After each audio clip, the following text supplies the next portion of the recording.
ചെറിയൊരു കഫറ്റീരിയ നടത്തുന്ന ആളാണെങ്കിൽ പോലും കോർപ്പറേറ്റ് ടാക്സ് രജിസ്റ്റർ ചെയ്യണോ? ഫെഡറൽ ടാക്സ് അതോറിറ്റി കഴിഞ്ഞ ദിവസം ഇങ്ങനൊരു അനൗൺസ്മെൻറ്റ് നടത്തിയത് മുതൽ യുഎയിൽ ചെറുതും വലുതുമായ ഏതൊരു ബിസിനസ് നടത്തുന്ന ആളുകളുടെയും ഒരു സംശയമാണിത്. മാർച്ച് 1 മുതൽ ഫെഡറൽ ടാക്സ് അതോറിറ്റിയുടെ പുതിയ ഡിസിഷൻ വന്നത് മുതൽ പലരുടെയും സംശയമാണ്, ഞങ്ങൾ രജിസ്റ്റർ ചെയ്യണോ, ചെറിയ സ്ഥാപനങ്ങൾക്ക് അത് ആവശ്യമുണ്ടോ എന്ന്. ഇതിൽ ചെറുത് വലുത് എന്ന വ്യത്യാസം ഇല്ലാതെ എല്ലാവർക്കും ഇത് രജിസ്റ്റർ ചെയ്യൽ നിർബന്ധമാണ്. റെയർ എക്സംഷൻസ് ഉണ്ട്, എന്നാലും എല്ലാവർക്കും രജിസ്റ്റർ ചെയ്യൽ നിർബന്ധമാണ്. രജിസ്റ്റർ ചെയ്തില്ലെങ്കിൽ 10,000 ദിർഹംസ് വരെയാണ് ഫൈന് ലഭിക്കാൻ പോകുന്നത്.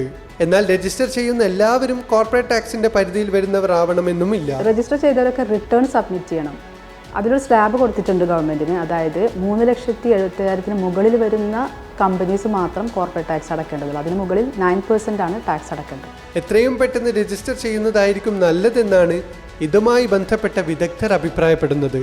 എത്രയും പെട്ടെന്ന് രജിസ്റ്റർ ചെയ്യുന്നതായിരിക്കും നല്ലത്. ഓരോ കമ്പനിയുടെയും ലൈസൻസ് ഇഷ്യൂ ചെയ്തതിനനുസരിച്ചാണ് ഗവൺമെൻറ് ഡെഡ് ലൈൻ കൊടുത്തിട്ടുള്ളത്. പക്ഷേ ഇതിൻ്റെ മുന്നോടിയായി നമുക്ക് നമ്മുടെ ഡോക്യുമെൻറ്റ്സ് ഒക്കെ അമെൻഡ് ചെയ്യണം. ഇതിന് ടൈം എടുക്കുന്നുണ്ട്. അപ്പോൾ അത് ഡിലേ വരുത്താതെ ചെയ്യുന്നതാണ് നല്ലത്. അല്ലെങ്കിൽ അപ്പോഴേക്കും ഡെഡ് ലൈൻ തീർന്ന് നമുക്ക് 10,000 പെനാൽറ്റി ആവും.